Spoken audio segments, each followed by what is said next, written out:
Details చూద్దాం. ఆ మధ్య నల్లగొండ జిల్లాలో జరిగిన ఘటనే మరోసారి హైదరాబాద్లోనూ పునరావృతమైంది.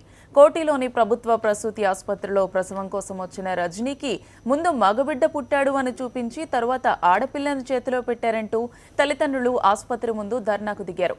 తమకు పుట్టిన మగబిడ్డను అప్పగించాలని డిమాండ్ చేస్తున్నారు. ఆసుపత్రి సిబ్బంది పిల్లల్ని మార్చారని ఆరోపిస్తున్నారు.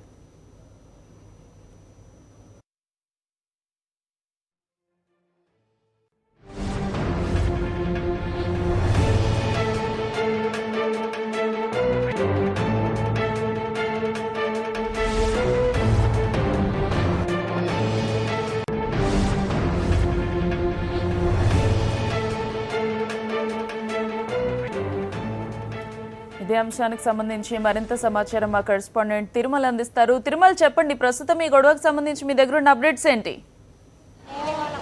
గౌతమి, మనం ప్రస్తుతం ఏదైతే నిన్న మధ్యాహ్నం వివాహాలకైనటువంటి కోటి మెటర్నిటీ హాస్పిటల్ ఏదైతే గత 2 నెలల క్రితం ఇదే ఆసుపత్రిలో ఉన్నటువంటి బ్లడ్ బ్యాంక్లో పనిచేస్తున్నటువంటి అవుట్సోర్సింగ్ ఉద్యోగి బాధితుల నుంచి సేకరించినటువంటి బ్లడ్ని కల్తీ చేస్తూ పట్టుబడ్డ ఘటన మరొక ముందుకే తాజాగా నిన్న మధ్యాహ్నం డెలివరీ అయినటువంటి రజిత అనే మహిళకు సంబంధించినటువంటి బాబు తారుమారు అయినట్టుగా కూడా వారి కుటుంబ సభ్యులు ఆరోపిస్తున్నారు. అయితే మొదటగా డెలివరీ అయిన అనంతరం మాకు మగపిల్లాన్ని తీసుకొచ్చి ఇచ్చినటువంటి ఆయా గంట తర్వాత తీసుకెళ్లి మీకు ఆడపిల్ల పుట్టిందని కూడా చెప్తున్నారు. అయితే దీనిపైన కూడా కుటుంబ సభ్యులు ఆందోళన చేస్తున్నారు. ఈరోజు ఉదయం నుంచి కూడా దీనికి సంబంధించి మొదటగా డెలివరీ అయిన తర్వాత రజిత వద్ద ఉన్నటువంటి బాబును తీసుకొని ఇచ్చినటువంటి అమ్మమ్మ మనతో పాటు ఉన్నారు. ఆమెను అడిగి తెలుసుకునే ప్రయత్నం చేద్దాం. చెప్పమ్మా, నిన్న ఏం జరిగింది? నిన్న పొద్దున మీరు ముందునేమో రజిత అని పిలిచిండ్రు సార్. ముందు పిలిస్తే నేను పోయినున్నా. పోతే పిల్లగానికి ఇచ్చిండ్రు నా చేతిలో. బట్ట తీసుకురామన్నది. బట్ట తీసుకుపోయినాక మళ్ళీ తువాలా తీసుకురామన్నది. తువాలా నా సెల్లెలు తెచ్చి ఇచ్చినాక ఒక రూమ్లో తొలుకుపోయింది. బెడ్ మీద పండబెట్టి మళ్ళీ తువాలా కప్పి బట్ట పెట్టి నాకు ఇచ్చింది. మళ్ళీ ఇంకో రూమ్లో పోయింది. ఇంకో రూమ్లో పెట్టి పైసలు పెట్టమన్నది 1200. లేదమ్మా. ఎన్ని పైసలు పెట్టమన్నా? 1200 లేదమ్మా అని అంటే 1000 రూపాయలు ఇవ్వండదమ్మా, నా పర్సులో కూడా చూసుకో, లేదు పైసలు 1000 ఇవ్వండదని 1000 రూపాయలు ఇచ్చేసిన. ఎందుకు పైసలు ఎందుకు అడిగిందమ్మా? అందరితోనే తీసుకుంటుండా, నీవు కూడా ఇవ్వాలి, పిల్లగాడు వచ్చిండు, సంతోషం ఇవ్వాలి అని అన్నది సార్. అయితే ఇచ్చేసినాక మళ్ళీ నా చేతిలో పెట్టింది ఆ పిల్లగానికి. తీసుకొని నా ఎంటనే రా అంటే ఎంటనే పోయినా. పోయి మళ్ళీ డాక్టర్కి చూపించాలి అని పోయినాం. మళ్ళీ మెట్లు ఎక్కి మీద పోయి మళ్ళీ రూమ్లో పోయి డాక్టర్ చెక్ చేసిండు. మళ్ళీ తెచ్చి నా చేతిలో పెట్టింది. మళ్ళీ వస్తుంటే మళ్ళీ ఇక్కడ రావని మళ్ళీ పిలిచి మళ్ళీ సీసాలో పెడతామని మళ్ళీ తీసుకుపోయి సీసాలో పెట్టింది సార్. సీసాలో పెట్టినాక మళ్ళీ నేను పోతుంటే ఇక్కడ వస్తుండవు, మంచివా గాడిదివా అని గదిరిచ్చి మళ్ళీ తోలిండు సార్. మీ కిందికి పోతే మా సెల్లెలేమో పిల్లగాడే ఏడమ్మా అని అంటే సీసాలో పెట్టిండ్రు అని చెప్పిన. మళ్ళీసారి మళ్ళీ పోవన్నది. మళ్ళీ పోతే బేబీ నీకు పిల్లగాడు లేదని చెప్పింది. అంతే.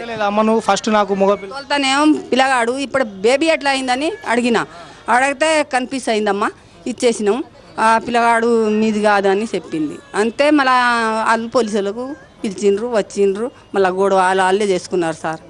నువ్వు ఇది పెద్ద డాక్టర్ని అడిగిరా అమ్మ మీరు? మేడం ఇట్లా అడగలే సార్. అదేవిధంగా రజిత భర్త కూడా మనతో పాటు ఉన్నారు.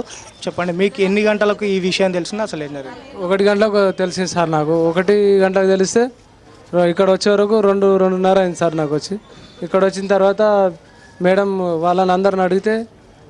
వాళ్ళని అడిగితే గ్రూప్ టెస్ట్ చేసినాము, మీకు కూడా టెస్ట్ చేయాలి అంటే మరి ఎట్లా జరిగింది మేడం అంటే మిస్టేక్లో అయింది అది ఇది అని అంటున్నారు. అంటే గ్రూప్ టెస్ట్ చేస్తే తెలియదని నేను అంటున్నా సార్. ఇప్పుడు గ్రూప్ టెస్ట్ కావాలి, DNA టెస్టే కావాలి కంపల్సరీ. DNA టెస్ట్ అయితేనే నేను ఇక్కడ నుంచి కదులుతా సార్. నేను ఇప్పుడు మీ దగ్గర ఉన్నటువంటి పాప అదేవిధంగా ఇంకో మహిళకి ఇచ్చిరని కూడా అంటున్నారు కదా? మా దగ్గర లేదు సార్. ఇప్పుడు పాప లేదు, ఏది లేదు. అసలు తల్లిపాలు పుట్టింది నిన్న కదా సార్. ఇప్పటి వరకు తల్లిపాలే ఏం ఇవ్వలేదు. అదే మీ భార్య డెలివరీ అయిన సమయంలోనే ఇంకో మహిళ కూడా అయిందని అంటున్నారు కదా? ఆ మహిళకి ఎవరు? 10 నిమిషాల తర్వాత 10 నిమిషాల వెనక ముందు అయింది సార్. అది ఆమె పేరు రమాదేవి సార్. రమాదేవి. అయితే ఇప్పుడు తల్లిపాలు పుట్టినప్పటి నుంచి ఇయ్యలేదు సార్. ఇంకా అదే ఆందోళన చెందుతున్నాం, అదే భయపడుతున్నాం సార్ మేము. మీరు దీని మీద పెద్ద డాక్టర్ని అడగడం జరిగిందా? వాళ్ళు ఏం చెప్పారు? వాళ్ళని అడిగితే పోలీసులను కంప్లైంట్ ఇచ్చినాం సార్.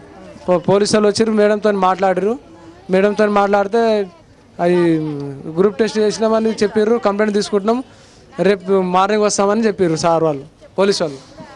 అదేవిధంగా మనం ఇక్కడ ఉన్నటువంటి నిన్న ప్రత్యక్ష సాక్షి మరో మహిళ కూడా ఉంది. ఆ మహిళను కూడా చెప్పమ్మా, నిన్న ఏం జరిగింది? వీళ్ళు అంటే వీళ్ళకు మగ పిల్లాడు పుట్టిండు అని వీళ్ళు అంటున్నారు, లేదా ఆడపిల్ల అన్నారు. మగ పిల్లగాడ పుట్టిండు బాబు రజిత బాబు అని అన్నారు. అంటే నేనేం అడిగినంటే ఏం పుట్టిండంటే రజిత బాబు పుట్టిండని వాళ్ళు డాక్టర్లు చెప్పిరు. అయితే ఆమె పట్టించిరు. ఆమె పట్టుకొని ఇక బయట వెళ్ళిందంట. బయట వెళ్ళి ఇక అంతా ఇది అంతా మంచిగా చేసింది, తుడిచింది చేసింది. మళ్ళీ వెనక సరి పిలిచింది. మళ్ళీ పిలుచుకొని ఆ బాబు పట్టుకొని మళ్ళీ జరసేపు ఉండి మళ్ళా పేరు కూడా మర్చిపోయిన రజిత. మళ్ళా బాబు పోయి మళ్ళా పిల్లని అంటుంది. మళ్ళీ అయితే ఇప్పుడు నీ పిల్లగాడని మళ్ళీ పిల్ల ఎట్లా అంటుందని వీళ్ళు ఇద్దరు ఎగిరి పోయిరు వాళ్ళ మీద. పోతే నాకు తెలియక కొడుకు ఆమెది కాదు ఇంకొందని చెప్పిన నేనని ఇక వాళ్ళకి చెప్పిరు. నీ ఇప్పుడు నా చేతులని పట్టిస్తేవి అట్లా ఎట్లా చెప్పినామని వీళ్ళు అడిగిరి. వాళ్ళు అడగ వరకు పోలీసులు వచ్చిరి. ఆగురు అంటే ఆగిరి. కాదమ్మా, నువ్వు చూసినావా వీళ్ళకు మగ పిల్లల్ని ఇవ్వటము? వీళ్ళు చెప్పిరి సార్, చెప్పిరి. నువ్వు విన్నావా? విన్నాము. పిల్లగా నేను చూడలే కానీ కొడుకని అన్నారు, పట్టించిరి. ఎవరు పిలిచిరమ్మా? ఎవరు పిలిచిరు? వాళ్ళు పిలిచిరు, డాక్టర్లు పిలిచిస్తే ఆమెకు పట్టించిరి. ఇలా కూడా అడిగినా నేను. ఇలా అడిగితే ఇక కొడుకే అన్నారు. ఇక కొడుకు అంటే ఇక నా బిడ్డ కూడా కొడుకు పుడితే చాలని నేను అనుకుంటున్నా. ఇక నేను అంత మాత్రమే కూర్చున్నాం. ఇక మళ్ళీ ఇంకోసారి పిలిచే వరకు మళ్ళీ బిడ్డ అని అన్నారు. పాపనే రజిత పాపని అన్నారు. మళ్ళీ ఇప్పుడు కొడుకు అన్నారు. మళ్ళీ ఇంత సేపట్లోనే పాప ఎట్లా అయిందని వీళ్ళు కొట్లాడితే పోలీసులు వచ్చి ఆగుమని అంటే ఇక వీళ్ళు ఆగిరి. ఇక పోలీసులు ఆపితే నువ్వు చూసినావా పెద్దమ్మ? వీళ్ళకి కొడుకు అని చెప్పిరా, పిలిచిరా? అప్పుడు కొడుకు అని చెప్పిండ్రు సార్. కొడుకు అని చెప్పినాక ఇట్లా చేసేది కూడా న్యాయం కాదు. ఇద్దరు కమల పిల్లలు మా వాటిలో ఉన్నారు. ఆ పిల్లలను సంలాయిస్తున్నా నేను. ఇప్పుడు కొడుకు పుట్టినాక మళ్ళీ తీసుకుపోయి అడవిళ్ళు అని చేయొద్దు కదా. ఇట్లా కాదమ్మా, ఈ కొడుకు తీసుకుంటారు. కొడుకు కొడితే పైసలు, బిడ్డ కొడితే పైసలు తీసుకుంటారా అంటారు. ఒక్క ఆడపిల్ల పుడితే 11 ఎట్లా తీసుకుంటారా అమ్మ వాళ్ళు? పేషెంట్ అక్కడి నుంచి వస్తారు.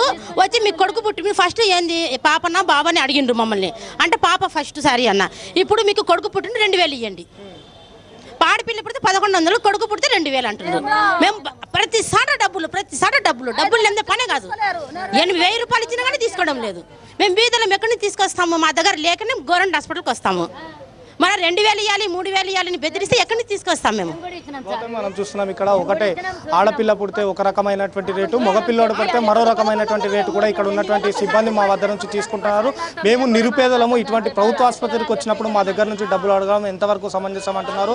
అదేవిధంగా ఇక్కడ మనం వీరి గురించి మాట్లాడుతున్నప్పుడు అనేక మంది చిన్నపిల్లలకు సంబంధించినటువంటి కుటుంబ సభ్యులు, వాళ్ళ తాలూకు వాళ్ళందరూ కూడా ఒకటే చెప్తున్నారు. ఈ ప్రభుత్వ ఆసుపత్రిలో సర్వసాధారణంగా కూడా ఈ డబ్బులు వసూళ్ల కార్యక్రమం కొనసాగుతుంది. దీన్ని ఇప్పటికైనా నియంత్రించాలంటున్నారు. అదేవిధంగా మనం ఈ విషయానికి ఏదైతే నిన్న తారుమారైందనే ఆరోపణలు వస్తున్నటువంటి విషయానికి వచ్చినట్లయితే డబ్బుల కోసమే ఆయా ఈ రకంగా వీరిని నమ్మించే ప్రయత్నం చేసిందా, లేదా నిజంగానే బాబును తారుమారు చేసిందా అన్న దానిపైన కూడా స్పష్టత రావాల్సి ఉంది. అదేవిధంగా దీనికి సంబంధించి ఎట్టి పరిస్థితుల్లోనైనా DNA పరీక్షలు నిర్వహించిన అనంతరమే మేము ఇక్కడ నుంచి చేరుకుంటాం. ఆ DNA రిపోర్ట్లో వచ్చిన ఆధారంగానే మేము విశ్లేషిస్తాం. అప్పటి వరకు కూడా ఇక్కడ నుంచి కదిలేదు లేదని కూడా ఈ రజిత కుటుంబ సభ్యులు చెప్తున్నారు. Gautami, right, thank you Tirumala, thank you for the updates.